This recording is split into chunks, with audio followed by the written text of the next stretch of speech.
You wake up every morning, shuffle to the kitchen, and pour yourself a cup of coffee. Maybe you check your phone. Maybe you sit quietly for a minute before the day starts pulling you in every direction. And you feel fine. No headaches, no dizziness, nothing obviously wrong. So you assume your brain is doing okay. Here is the number that stops every patient I see cold the first time I say it out loud. Right now, the early stages of cognitive decline are already underway in roughly 1 out of every 3 Americans over the age of 50, 1 in 3. And the overwhelming majority of those people have no idea. No symptoms, no warning. Their thinking is slipping quietly, month after month, while their mornings stay exactly the same. My name is Dr. Gregory Allen. I am a clinical neurologist with 17 years of experience treating patients across every stage of brain aging, from mild memory complaints all the way to advanced neurodegenerative disease. And the one pattern I have watched repeat itself more times than I can count is this. By the time someone walks into my office worried about their memory, they have already lost ground they are not going to get back. But here is what I need you to understand before this video is over. The 4 things you do in the first 45 minutes of your morning have a direct, documented, and measurable impact on how well your brain functions today and how much of that function you hold on to 10 years from now. 4 habits. No prescriptions, no expensive supplements, nothing you cannot do in your own home starting tomorrow morning. Most people have never been told about all 4. And the one that surprises my patients the most is number 3. We will get there. But first, you need to understand what is actually happening inside your brain right now. Because without that foundation, none of the 4 habits will fully make sense. Most people think about brain health the same way they think about a light switch. Either the light is on or it is off. Either something is clearly wrong or everything is fine. The idea that your brain could be operating at 70% of its capacity or 60% while you feel completely normal is genuinely difficult to accept. But that is exactly how cognitive aging works. It is not an event. It is a slow, quiet erosion. Your brain weighs about 3 pounds. It represents roughly 2% of your total body weight. And yet, it consumes somewhere around 20% of all the energy your body produces every single day. 20%. It never clocks out. It is the most metabolically demanding organ you have. It runs on a network of approximately 86 billion neurons, all communicating through connections called synapses. Those connections are not fixed. They strengthen with use and weaken without it. And after 50, several biological changes begin working against them at the same time. The myelin sheath, which is the protective coating around your nerve fibers that determines how fast signals travel, starts thinning. Your brain's production of acetylcholine, the chemical most directly responsible for memory and focused attention, begins declining. Blood flow to the prefrontal cortex, the part of your brain you depend on for decision-making and clear thinking, gradually decreases. None of this announces itself. There is no alarm. You do not feel the myelin thinning. You do not notice the drop in acetylcholine until the deficit has been building for years. And here is the statistic that I think every American over 50 deserves to hear. According to data published in the journal Neurology, measurable brain changes associated with cognitive decline begin an average of 15 to 20 years before any clinical diagnosis. 15 to 20 years. That means the decisions you are making right now, including what you do in the first hour of every single morning, are already shaping what your brain looks like at 75. The good news is that your brain retains something called neuroplasticity well into old age. It can still form new connections. It can still compensate, but it needs the right conditions to do that. And those conditions start with the morning. Here is what is happening inside your brain at the exact moment you open your eyes. While you were sleeping, something called your glymphatic system was running a maintenance cycle. Think of it as your brain's overnight cleaning crew. Cerebrospinal fluid was flowing through channels between your neurons, flushing out metabolic waste, including the proteins most closely linked to Alzheimer's disease. Beta amyloid, tau. Your brain was literally rinsing itself. By the time you wake up, that cleaning cycle is winding down. Your brain is relatively clear of overnight waste products, but it is also depleted. 7 or 8 hours without water, without food, without movement. It is starting the day already running low on resources. At the same time, your cortisol levels spike. This is natural. It is called the cortisol awakening response, and it peaks within 30 minutes of waking. That spike is your body's way of activating your system for the day ahead. It sharpens alertness. It mobilizes energy. It is actually one of the most powerful natural performance windows your brain experiences in a 24-hour cycle. But here is the problem. Most Americans waste it completely. The average adult reaches for their phone within 60 seconds of opening their eyes. That immediate flood of notifications, emails, and social media triggers a stress response that hijacks the natural cortisol curve before your brain has had a chance to warm up properly. Think of it this way. Your morning brain is like a high-performance engine that just came out of cold storage. What you do in the first 45 minutes determines whether you warm it up correctly or push it hard before it is ready. The 4 habits I'm about to share are built specifically for that window. I want to tell you about a patient I will call Gerald. Gerald was 61 years old, a retired high school principal from Ohio. Disciplined man, he walked 30 minutes every afternoon without fail. He had been watching his cholesterol for a decade because his father had heart disease. He cooked at home most nights, rarely drank, and kept regular sleep hours. By every standard measure, Gerald was doing what he was supposed to do. He came to see me after his wife noticed he was struggling to recall names during conversations, not dramatically, just hesitating more, searching more. He had brushed it off for months before she finally insisted he come in. When I ran his full cognitive assessment, his processing speed and verbal recall scores had both dropped into the lower range for his age group, nothing catastrophic, but a clear downward trend from where he had tested 4 years earlier. I spent an hour walking Gerald through his daily routine, sleep, exercise, diet, stress levels, and then I asked the question that most physicians never think to ask. What does your morning look like from the moment your alarm goes off until you sit down for lunch? His answer was this. He woke up, checked his phone in bed for about 15 minutes, came downstairs and drank 2 large cups of coffee black before eating anything, skipped breakfast most days because he was never hungry that early, then sat at his computer to read the news. Gerald was starting every single morning dehydrated, underfueled, and with his stress response already activated by a screen before his brain had been given any of the conditions it needs to perform. We made changes. 4 specific changes to his morning routine. Nothing dramatic, nothing expensive. Within 4 months, his follow-up cognitive scores had stabilized. His verbal recall had measurably improved. He told me the mental fog he had stopped noticing because it felt so normal was gone. That conversation is why this video exists. Habit number 1 is warm mineral water, and the reason it comes first has nothing to do with taste or tradition. The mechanism is hydration at the neurological level.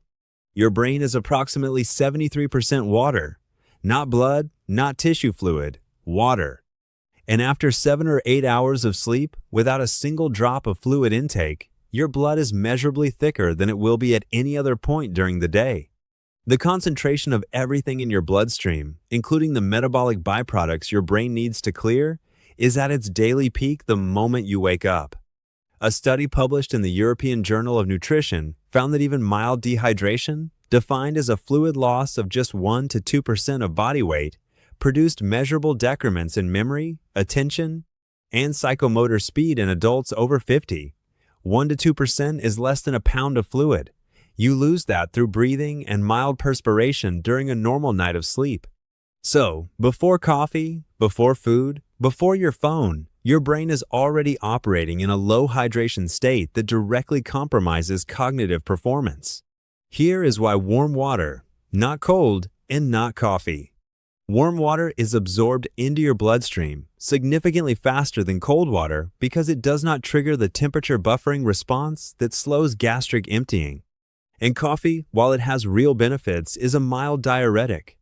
Drinking it as your first fluid of the day on an already dehydrated system pulls additional fluid out before you have replaced what overnight sleep cost you. The mineral component matters too. After 50, the kidney's ability to retain magnesium and potassium during sleep becomes less efficient. Both minerals play direct roles in nerve conduction and neurotransmitter activity. Adding a small amount, 1/4 teaspoon of a trace mineral supplement or a pinch of a quality sea salt, to your morning water replaces what sleep depleted without requiring any additional supplementation. How to do it? 12 to 16 ounces of warm water, not boiling, not room temperature, warm. Within 10 minutes of waking, add your minerals. Drink the entire glass before you do anything else. Before coffee, before your phone, before you sit down. One measurable sign that this is working. Within 2 to 3 weeks of consistent morning hydration, your first urination of the day should shift from dark amber to a pale straw color. Dark amber every morning is your body telling you that your brain started the day short on what it needs most. Habit number 2 is 5 minutes of physical movement. And I want to explain exactly why 5 minutes is not a compromise. It is the target. There is a protein your brain produces called brain-derived neurotrophic factor, or BDNF. Researchers who study it sometimes call it fertilizer for the brain because that is functionally what it does. BDNF promotes the growth and maintenance of neurons, strengthens synaptic connections, and plays a central role in learning and memory formation.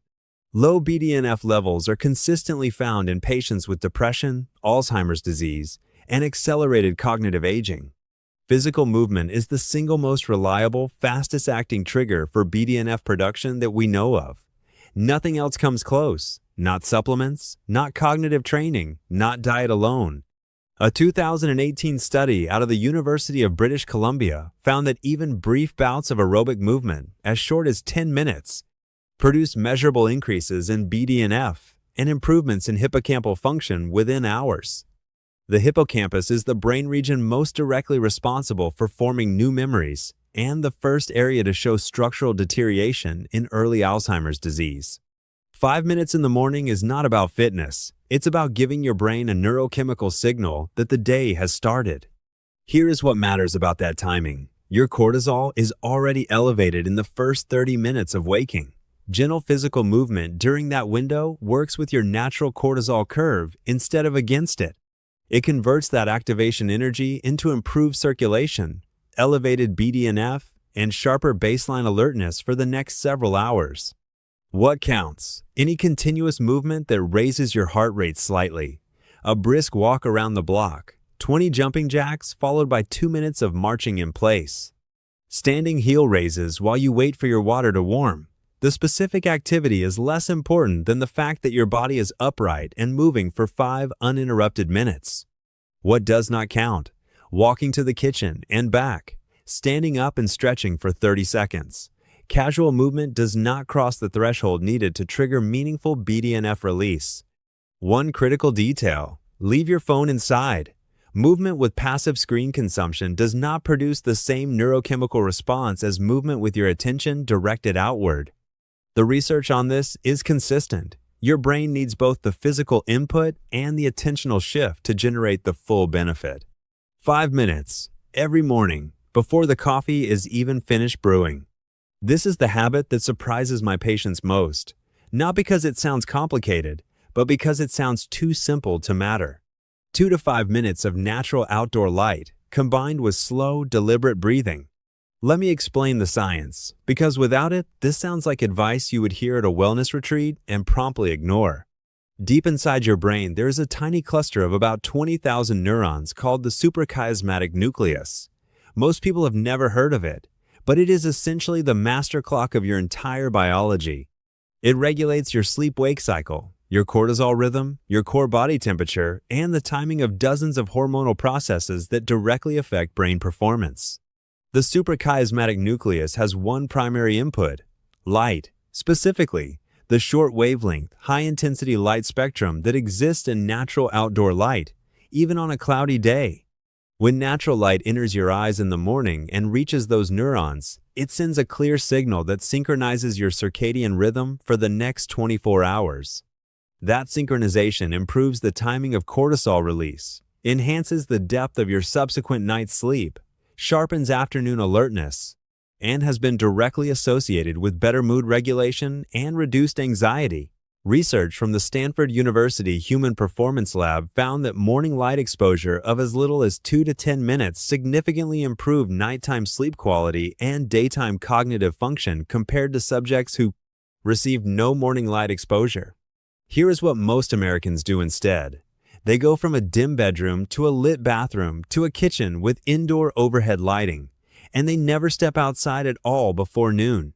Indoor lighting, even bright indoor lighting, delivers a fraction of the light intensity your suprachiasmatic nucleus needs to fully synchronize. Combine the light exposure with slow breathing. 4 counts in through your nose, hold for 4, 6 counts out through your mouth. Do that cycle 5 to 8 times while you stand outside or near an open window.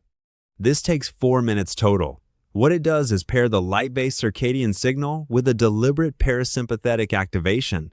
It brings your cortisol curve down from its morning spike into an optimal performance range, instead of letting it stay elevated and convert into background stress. No app, no equipment, just go outside, look toward the open sky without staring at the sun, and breathe slowly.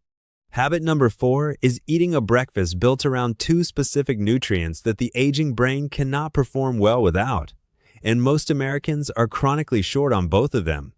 The first is choline. Choline is the direct dietary precursor to acetylcholine, the neurotransmitter that governs memory consolidation, focused attention, and the speed at which you process new information. Your brain does not synthesize choline on its own in meaningful amounts. It depends entirely on what you eat. After 50, the enzyme responsible for converting dietary choline into acetylcholine becomes less efficient. That means the older you get, the more choline you need to maintain the same baseline acetylcholine production. And yet, data from the National Health and Nutrition Examination Survey consistently shows that fewer than 10% of Americans over 50 meet the daily adequate intake for choline. The richest dietary source of choline by a significant margin is egg yolks. 2 whole eggs deliver roughly 250 milligrams of choline. The daily adequate intake for adults over 50 is 400 to 500 milligrams. A single egg-based breakfast gets you more than halfway there from one food. The second nutrient is DHA, the long-chain omega-3 fatty acid. Your brain is 60% fat by dry weight. DHA is the predominant structural fat in neuronal membranes. It determines how fluid and responsive those membranes are.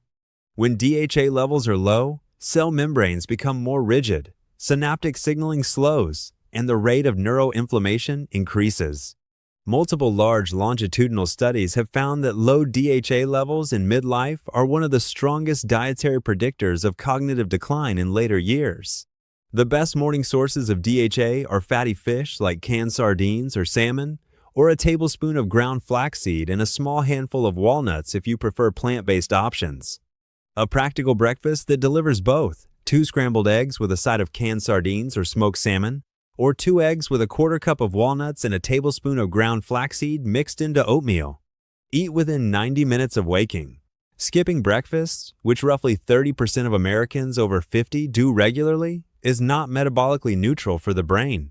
Research published in the International Journal of Food Sciences and Nutrition found that adults who consistently skip breakfast showed lower working memory scores and reduced sustained attention compared to matched controls who ate within 90 minutes of waking. Your brain ran through the night on reserve fuel. The breakfast window is when you reload it. Let me bring this together clearly, because I want you to leave this video with something you can actually act on tomorrow morning. Here are the 4 habits in order. Number 1. Within 10 minutes of waking, drink 12 to 16 ounces of warm water with a small amount of trace minerals before anything else. Before coffee, before your phone. You are rehydrating a brain that spent the night working without fluid. Number 2. 5 minutes of continuous physical movement outside or in place, with your phone left behind. You are triggering BDNF production and working with your natural cortisol curve, not against it. Number 3. 2 to 5 minutes of natural outdoor light with slow, intentional breathing. You are synchronizing your circadian clock and bringing your stress response into the optimal performance range for the day. Number 4. A breakfast built around choline and DHA within 90 minutes of waking. You are supplying the 2 nutrients your aging brain, most specifically, cannot manufacture or store on its own. None of these cost more than a few dollars a week. None require a prescription or a specialist. All 4 are supported by peer-reviewed clinical research. Now here is my question for you, and I genuinely want to hear your answer in the comments below. Which of these 4 habits are you already doing every morning? And which one caught you most off guard today? Those comments help me understand what this audience needs, and your experience may be exactly what another viewer needs to finally take action. If this video gave you something useful, please share it with someone over 50 in your life who has never thought about what their first 45 minutes looks like. Subscribe if you want to continue this conversation about protecting your brain as you get older. One final thing. Everything I shared today is grounded in published research and my own clinical experience. But your situation is yours alone. Your health history, your current medications, your existing conditions all matter in ways I cannot account for from this side of the screen. Before making significant changes to your routine, especially if you are managing a chronic health condition, talk to your own physician. They know your numbers. I know the research. Together, you can build a morning that your brain will thank you for 20 years from now. I am Dr. Gregory Allen. Stay consistent, stay curious, and take exceptional care of the 3 pounds of tissue that makes everything else in your life possible.